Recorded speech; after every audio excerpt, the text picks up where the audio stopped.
बिस्मिल्लाहिर्रहमानिर्रहीम। बेटा आज हम इंशाल्लाह पढ़ेंगे और सीखेंगे प्रैक्टिकली और अमली तौर पे कि नमाज को सुन्नत तरीके से किस तरह से पढ़ा जा सकता है। फर्स्ट ऑफ ऑल हमें ये पता होना चाहिए कि नमाज के फ़राइज़ और नमाज की शराइत क्या है। ये बुनियादी चीज़ें हैं और नमाज की शराइत और फ़राइज़ इनको मिला के बाज़ उलमा ने कहा है कि ये सारे फ़राइज़ में शामिल है और बाज़ ने शराइत को अलग किया है और फ़राइज़ को अलग किया है। तो जैसे भी है ये चीज़ों का बहरहाल पूरा होना ज़रूरी है। शराइत की तरफ हम आते हैं। सबसे पहले शराइत हैं नमाज की 7। कितनी? 7 शराइत हैं। नंबर 1 हमारे जिस्म का और कपड़ों का पाक होना। पाक होना, ऐसी गलाजत नहीं लगी होनी चाहिए जिसके साथ नमाज नहीं होती, और हमारे ऊपर गुस्ल वाजिब नहीं होना चाहिए।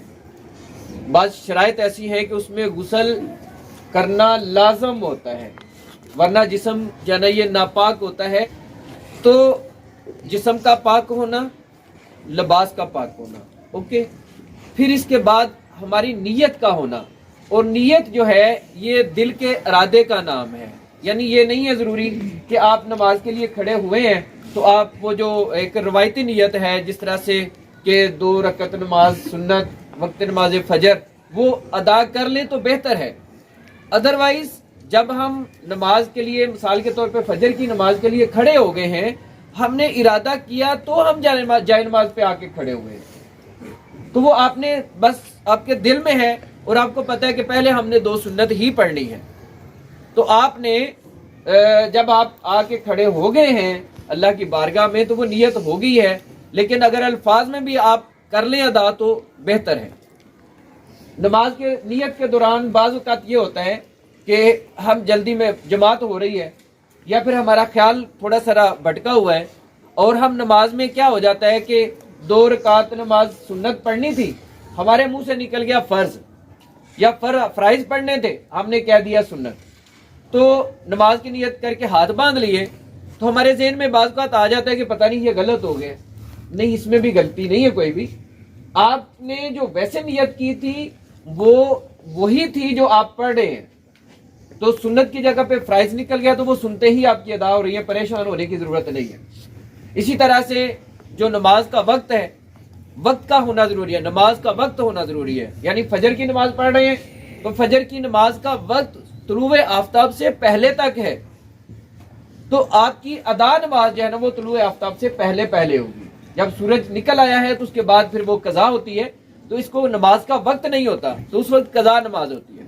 नमाज का वक्त होना ज़रूरी है। तो अब नमाज का वक्त है जोहर का, हमारे मुंह से निकल गया असर, तो इससे भी कुछ नहीं होता, इससे परेशान होने की ज़रूरत नहीं है। इसके बाद है हमारा सतर।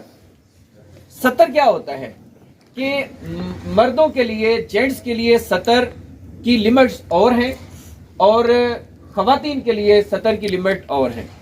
मर्द के लिए क्या है, नाफ के ऊपर से लेके, यानी नाफ से लेके समझ लें, और घुटनों के नीचे तक, यहाँ तक सतर है।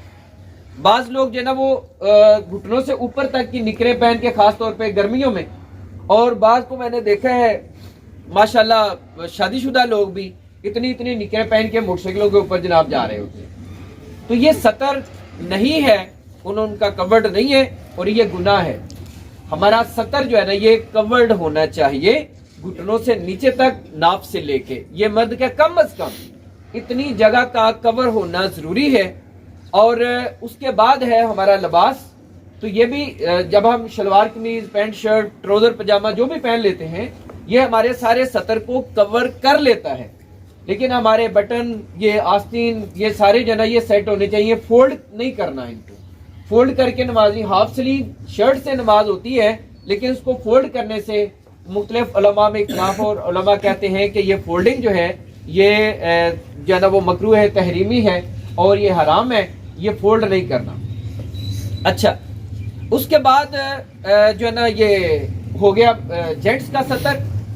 ख़वातीन का सतर जो है وہ پورا جسم ہے، صرف اتنا چہرہ یہاں سے لے کے اتنا یہ ننگا رہ سکتا ہے، یہاں پہ ہاتھ اور یہ جو گٹے ہیں یہ گٹوں سے نیچے والے پاؤں.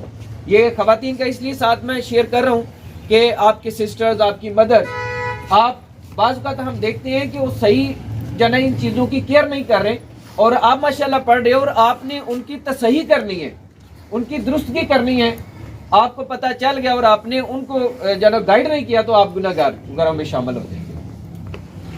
یہ ہو گیا سطر. اور اس کے بعد جو ہوتا ہے قبلہ رخ منہ کرنا. قبلہ رخ منہ ہمارا ہونا ضروری ہے.